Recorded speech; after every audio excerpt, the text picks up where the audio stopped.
Hello, everybody. Before we get into this week's Frank and Stan chat, actually, it's the Frank and Kendra chat.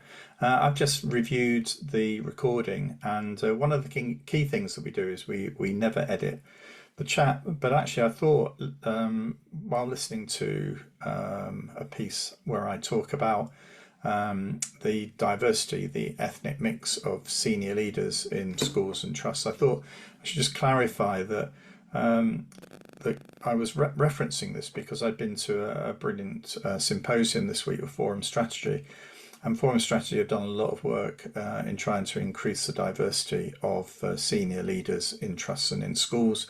And I just really wanted to make clear that I welcome the work that they're doing, and I just didn't feel as I was sort of clear enough in terms of making that point. So no offence to Forum Strategy here.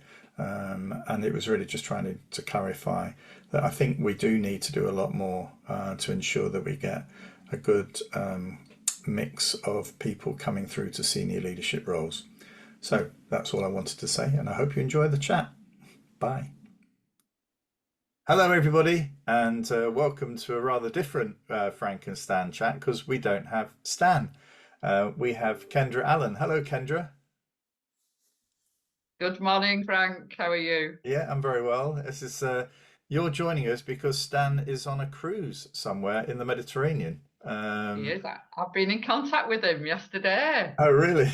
Yeah, his hotel room the night before joining the cruise is opposite the Acropolis, Oh, and wow. he was sat having a cocktail, as only Frank would, with Jill, overlooking the Acropolis last night, and I was sent a photograph. Well, no doubt he's logging on later today to see what we have said about him or to hear what I we've said hope about him. so. I Yeah, hope so. imagine Jill's face if he did that. But anyway, um, so Kendra's going to join us because Stan's away, and actually Kendra's going to be with us next week when we have a colleague I respect deeply, Mags Bradbury, is going to be joining us. So Kendra will be the other side of the Frankenstein chat next week. So, but Kendra, there may be just one or two people wondering why has Frank chosen Kendra Allen to sort of be a substitute for Stan. So just give a little summary as to who you are and how you know Stan and myself. Well, I'm a retired head teacher, but whilst I was a head teacher, I was also a school advisor for a local authority. And then when we retired, a few of us got together with Stan, working as senior advisors for his business. And I've known Stan for years. Stan was my mentor as a new head teacher. Um, I have told tales in past recordings about that. And now I love being a grandma and work part time as an advisor. And I've met you, Frank, a couple of times at Yeah. conferences and three times on the Frankenstein chat. Yeah, you're sort of one of the, and actually, I have to say, when Kendra Allen is on, the viewing figures shoot up. So they were very high the last time you were on, Kendra. I mean, we do a little sort of list of who the most popular sort of guests are. There is a colleague who comes on just for Christmas who self-promotes himself incredibly well, but you're sort of somewhere in the third or fourth position at the moment. So See that for somebody as competitive as I am, that's not going to wash. Well, okay. Well, Can you buy viewing figures? I don't know if you can do that these days. I'm sure you can. I'm sure there must be some bot somewhere that will do this for you. But anyway, it's been a really intense week, really, because the manifestos are all started to come out, aren't they? So Yeah. I think we're going to chat about that. I don't know. Do you want to kick off, or yeah, you kick off, and then I'll come I with can do. my yeah. I've got a couple of things I'd like to chat about, Go on then. and my first one is about. Uh, I read an article in Women in Politics. Um, I'm not that political, really. I'm quite naive politically as well, but because of the election, you gain more interest and you start reading more articles. And I read Women in Politics, an article about since the election date has been announced, the female candidates in the UK, the abuse they have received, particularly online, is Mhm. astronomical. And quite a few of the female candidates are saying, when you're at the doorstep and you're canvassing and you're being abused, you can just walk away. But when it's online and you start to read it and it hurts and it goes deep, and quite often a number of their family members have told them it's not worth it, walk away. And you just, it's why do people feel they can do that? Would they say it to their faces if Yeah, they saw them in person? Why do they feel anonymously they can do it? And are they really trying to get all women out of politics, these people? Because it's just ridiculous. yeah. It is. I mean, occasionally I don't know if you. I'm quite active online, and occasionally I get negative, quite abusive comments based on Oh things that I've dear. tweeted or written about. Um, and I generally they're well always those ones are from anonymous tweeters. So it's like BJ59, and then you Yeah, look on, and they're following thousands of people, and and basically that you have no idea who they are, and actually whether they exist at all. yeah. So I do feel as though there's something that I don't mind criticism if it's done in a way where actually somebody's willing to put their name to it. So Yeah. this idea that I can create today, I can create an anonymous person. I can create somebody who doesn't exist, and I can be as Mm, abusive as I like. I can mm. report it, and I have reported it. Um, and actually, there has been action taken, but it's not right that that is so easy to do Mm. this, to create a character. There needs to be much, I don't know whether it's regulation, but there needs to be much greater control over this, you know. The doors, and it's like if linking it to education, you can't more and more teachers, head teachers, school staff report abuse, parental abuse. And there is something you can do about that. When I was a head teacher, I had one of the dads banned from the school grounds and banned from school because he was so racist and abusive to Yeah, a member of staff repeatedly. Um, and you can, and these women are saying if they're doing canvassing, they can walk away if somebody's being abusive, if they're at the door. But when it's online, they can do nothing really other than report it, and quite often nothing happens. no, no, no, I know. I think I was talking, yeah, because it links into something I'm going to cover. I mean, I have to say I was incredibly proud when I saw Angela Rayner introduce the Labour Manifesto at One Angel Square, the co-op. It's not called the headquarters; it's called the support centre, um, and that's where the Co-op Academies Trust used to be, or it still is housed, but where I used to work. And Angela said something like. Welcome to the home of cooperation, and I thought, well, that's great. It really is, an important building in terms of the cooperative movement. But whether it's the home of it, I'm not entirely sure, because there are lots of other cooperatives around the country who would question whether or not the Yeah. co-op group was the best example of cooperation. But anyway, nonetheless, it's probably the most impressive cooperative building that there is in the country. But Angela Rayner, who I've met a couple of times, and she lives fairly close to where I'm sitting. I feel for her. I've heard people say, simply because she talks in a sort of, well, she's from Stockport. Yeah. She's from this part of the city. She's She's like got me. that She's got accent. a very She has. very broad accent, Yeah, like and I she's have. got, and she, for me, I mean, the times I've met her, I've always been impressed by, what she said, and but of course the abuse that she faces, and I've heard people not abusing her to her face, but they say to me, "Oh, I don't like that Angela Rayner," and they say then some derogatory things about her, but when you know the backstory, about her life, you think, my goodness, that's an Yeah, impressive backstory. Forget the yeah, politics. The fact that yeah. somebody from those humble beginnings can get to her position, that's Mm. really, really impressive stuff, and the sort of abuse that she gets, you think, well, and actually the politicians are no better, are they? Like we see the debates taking place on television, Mm. you know, Yeah, you think, well, they're fair game, aren't they? The way they yeah, treat each other, yeah. you can They're see why rude.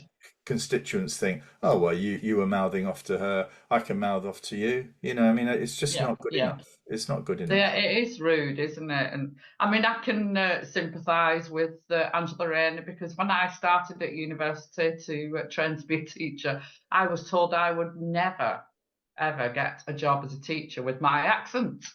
And so I was given elocution lessons. And but the thing was that anyone with a modicum of intelligence, when you at the first beginning of the elocution lesson was to read from a book so they could gauge your accent and gauge how much help you needed. And unlike me, I hardly spoke when I went in the room. So not like me. And then they asked me to read from the book. Well, if you've got a modicum of intelligence, you can read imperfect English with no accent from when Mm. reading from a book, and that's what I did. And they said, "Oh, you don't need elocution lessons. I don't know why you're here." And I said, "Oh, thank you very much," and left the room. Left the room. So I had one elocution lesson, just like they also told me you would never be a teacher unless you played the piano. What? Exactly, that's what we were told. And so we had piano Uh, lessons, and I never got past page one, the Indian war dance. Du, du, du, du, du, du, and that's and I never got past that. And I went through my whole career being head teacher in 4 schools with no elocution lessons, with a broad accent, and not being able to play the piano. And I right. didn't Well, really suffer. yeah. But actually, the thing for me is, yeah, it's funny how these conversations just drift off into something else. That I was at an event this week in Nottingham at Forum Strategy, which is a group that support CEOs and senior leaders in trusts. They had a symposium, and it was based on thriving trust. The elements that basically people are giving an insight into what makes trust successful. And it was just interesting on two counts. The first was, how positive the event was, and how, I mean, it was just, you hear a lot of doom and gloom, but that certainly wasn't reflected in the conversations I heard this Mm. week. And whether that's because, things may be changing, and that was part of the agenda. How do you? Steve Mumby was there talking about, well, if there's a new government, do things won't tip upside down, but he was making the point that it's always quite good to show that you're a little bit unique. Mm. Don't just go with the flow. It's got to be something different about what you're doing. You've got to have your own sort of slant on this. But the other point was, it was really striking about how it was virtually by one, I think two colleagues, and there must have been about 200 people in the room, but they were all predominantly white. They were white. Yeah. And there was a really interesting presentation given by a senior leader in a trust in Luton, and he was talking about how he was engaging with different faith groups and whatever in the area, and he was a real good example of the strength of character and what can be brought when a non-white senior Mm. leader is appointed and actually Mm. really is able to engage, with that community. And it Mm. really struck me about, about the abuse that women get is one factor, but actually there were a lot of women senior leaders in that group who get that abuse, and that's Yeah. bad. But Yeah. at least Sure. women were getting through the system. But there was a Mm. concern about, what are the challenges here for non-white um, senior leaders in that group. Mm. That I'm Mm. not sure where they are, and that is a real concern Mm. going forward. And then just to connect it back before I let you come in, The co-op had exactly the same problem. I remember the former CEO, Steve Morales, talking to the board about and being accused. Actually, the co-op at its AGM was in a way criticized, heavily criticized by the members about the lack of diversity in the board. And so Steve started to look at, well, what are the prohibitors of people getting through the system? Because in a number of areas, people from minority ethnic backgrounds are actually doing great jobs, great work in the stores, but they can't get through. What is stopping them from coming through? So there was a real sort of soul searching going on. I think that we need a bit more of that soul searching going on in education to look at, well, what are the prohibitors for women? What are the prohibitors for non-white senior, ambitious senior people? What's stopping them from coming through? And it hasn't, it is something that if we don't sort of start talking about it, a bit like the abuse that Angela and others get, we won't, it'll all be hidden away, or it'll sort of drift away, fall off the table, we'll ignore it again. So we just need to do more about talking about this in a more open way, and finding ways to encourage, people to get through the system. Yeah, they need to, and more needs to be done about the abuse online. But talking about diversity, like my last headship was in the centre of Burnley, predominantly Asian children, predominantly Muslim, and we employed quite a few Muslims, and there was a gifted teacher, and she wouldn't go for promotions. She had no confidence. Right. Who would want her?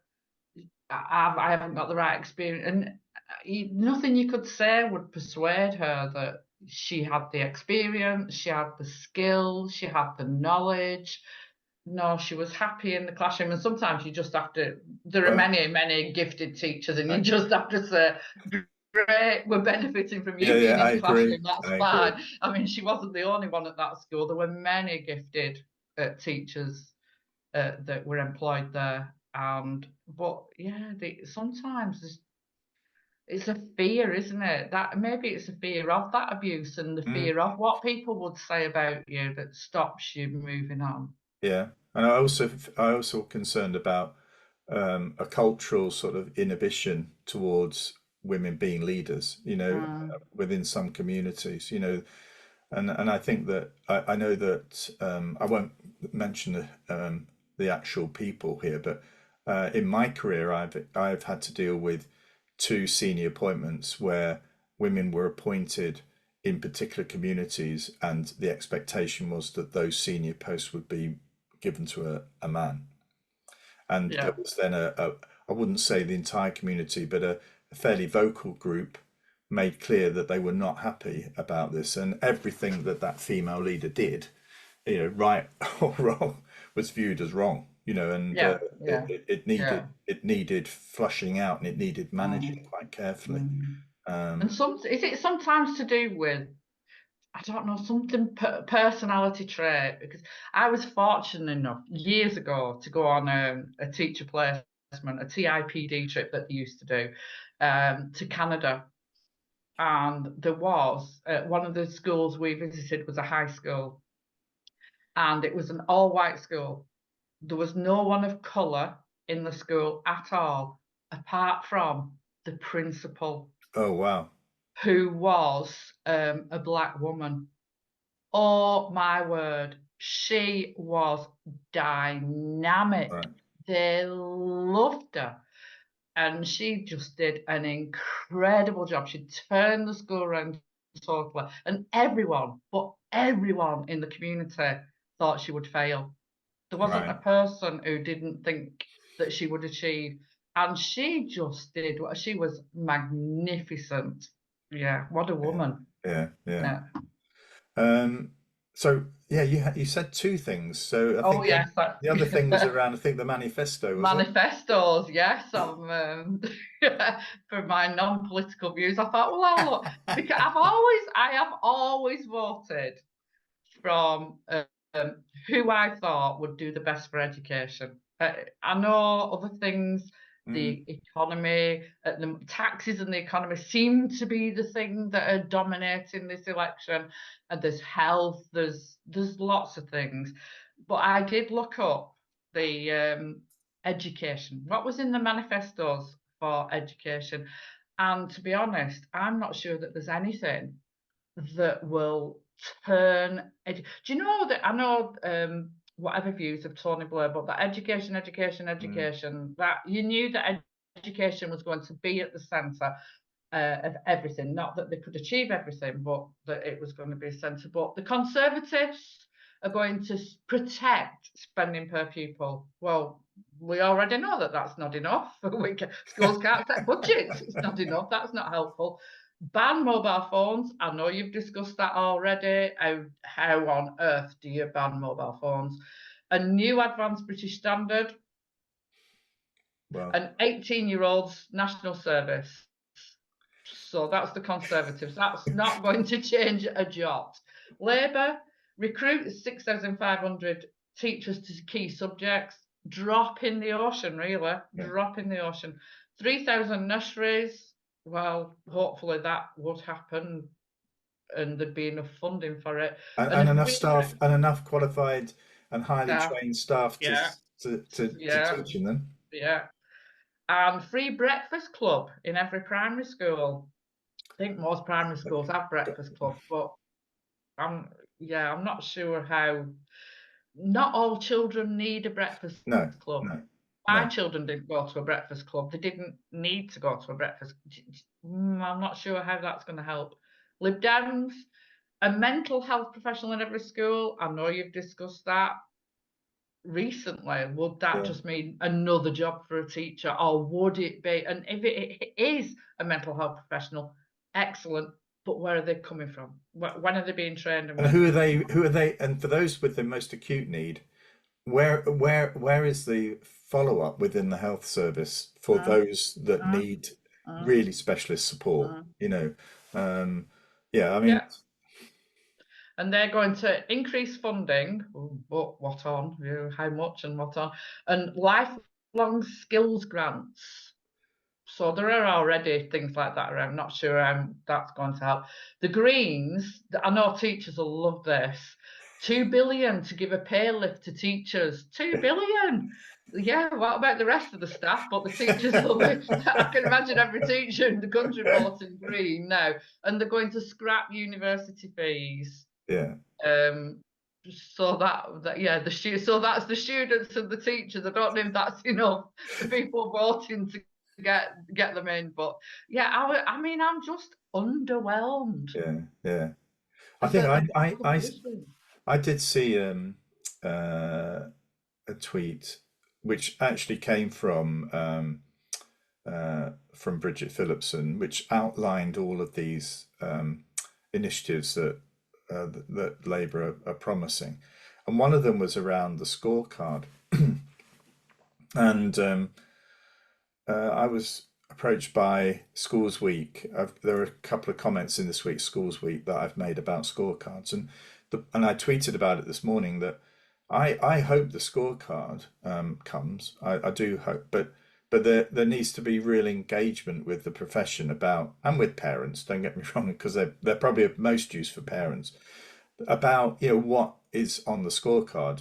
And parents are saying that some surveys said that they felt they needed an overall evaluation word for all that's on the scorecard, and for me, that's really awful. The thought of that. But for me, I mean, the point I made was, if we've got our eldest granddaughter is dyslexic, so I think if we were choosing a school for her, not that we are, but if we were, I'd like there to be a little bit about what are the specific support, how strong is it on inclusion, what's its special educational needs provision actually like, how quickly are children actually being referred, and that sort of stuff, stuff that gives you that sort of slant. Now, if that child was not dyslexic but actually was more musically gifted, I might want a little bit more about that or something Yeah. that. Now, I'm not sure the scorecard that Labour are looking at is going to be nuanced enough to give that. And I No. think we could end up with just, if we're not careful, just rearranging the deck chairs a little bit, um, in effect, bringing all of the data and all of the stuff we've got, and then just going, well, there you are, folks. It's all in one place. That's your scorecard. And I really Yeah. feel so that could be worse if it all comes to a position where somebody somewhere decides this is a good school.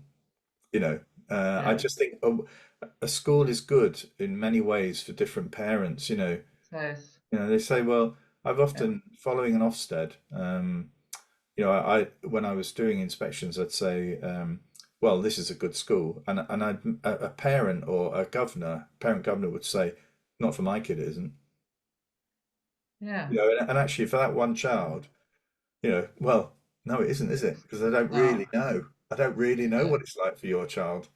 Yeah. So I think The school. bigger the school, the bigger the school, the Yeah, more difficult it becomes then, yeah, because how do you cater for every individual child and meet all? You're never going to ever in a school get every parent and every child happy. no, Ca- no, It's an impossibility. There's always going to be a niggle somewhere or something not right. yeah.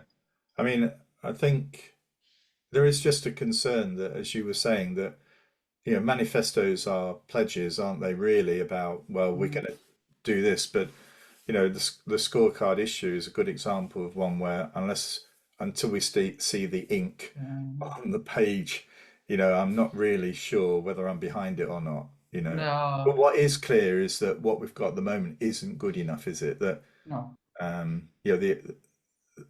there's an yeah. I mean, I'm starting to analyze the alternative big listen findings, so I've Yeah. got to be careful not to reveal these because I've been told not to. But actually, it's interesting just reading there are thousands and thousands of written comments that have been Yeah, there will submitted. be. So going through all of those, you really get a feel for, well, what good education means for one person is the complete opposite Yeah. for somebody else. Yeah, yeah, Um, yeah. Well, I so, know that my husband completed the alternative big listen as a oh, chair of governors, good man. and I completed it as a education advisor.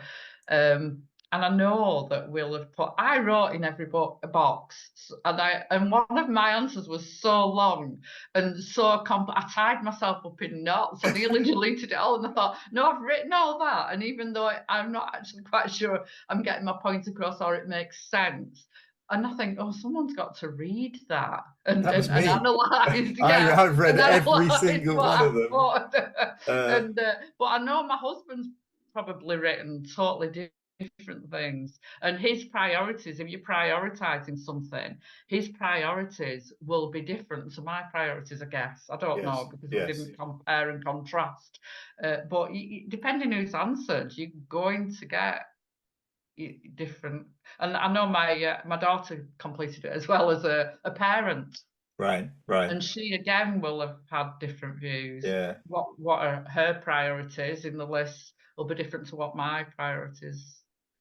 So It, it'll it, be interesting. yeah, I mean, because we've nearly been on for half an hour. Well, yeah, nearly half an hour, believe it or not. Oh, have Um, we? I Oh know, my it's word. unbelievable. Oh well, Um, we need to move on to you then. I know. No, but I think I've covered two of mine anyway. But the other thing was around I attended that symposium this week, and what was interesting was, for a while, the idea of place and the context of a place was something that I think this current government or versions of the current government, you know, wanted to sort of just push away.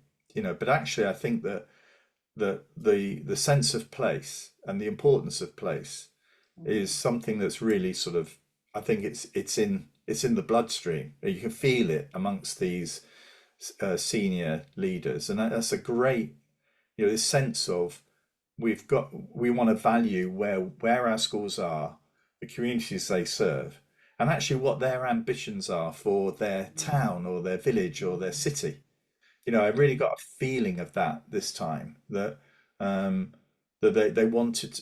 they wanted to be more responsive to that, So this, because what happened this week, there was a bit of a challenge about, for trusts that have got a national or even just a couple of regions or locations, it's a challenge for them.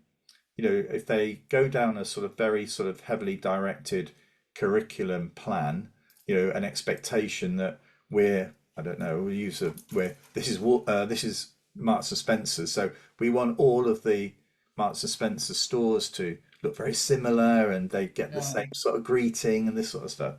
But what the challenge is that in Marks and Spencer's, it's about engagement with the customer and profit and all this sort of stuff. But actually, teaching in Blackburn or teaching even in Colne, the needs of that community are very different. Very. And the children and the young people that are heading into, if we want, in those sorts of communities, in a number of communities, this idea that they're all going to drive off to London for a career in business is not really the truth. No. They may go to university or whatever, but they often come back, and they stay. So And actually, they it's quite something often go to university in the local in area the as local well, area. in Yeah. places like that. So it's It's about how the curriculum and how schools deliver for those ongoing relationships with their community.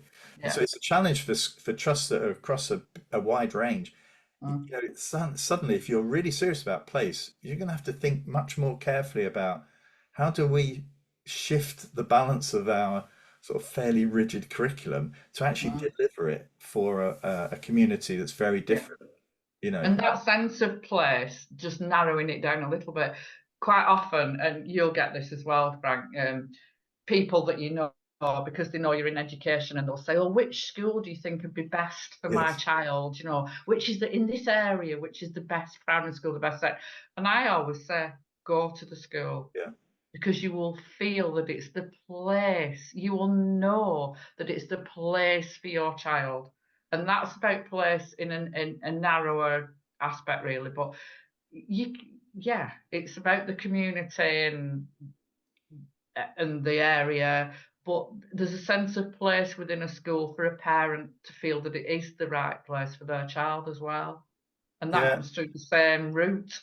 And actually, the scorecard can't replace that, No, your personal sense no. of what you get when you visit these places. You need to go. You You need do, to go to you do. when my daughter was choosing the nursery for her daughter, and she said, "Will you come with me, Mum?" Well, I went just because I'm nosy, really. And then we visited 3 nurseries, and she said, "Oh, which one would you choose?" And I said, "No, no, no. Which one would you Yeah, choose?" yeah. And she said the one she'd choose, and I said, "Yeah, that's the one I would choose. It's the best one." But she got that from a feeling. I Yes. got it from what I saw and asking asking questions, being awkward, really. But she'd got it. It felt right for her. Most important thing. I agree.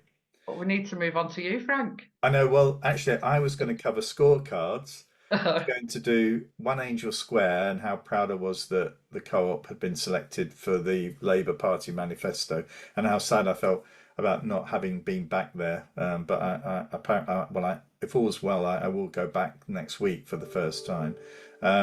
But also my work with Forum Strategy this week. So I've actually covered all of mine All in a right. roundabout way, just following your lead, Kendra.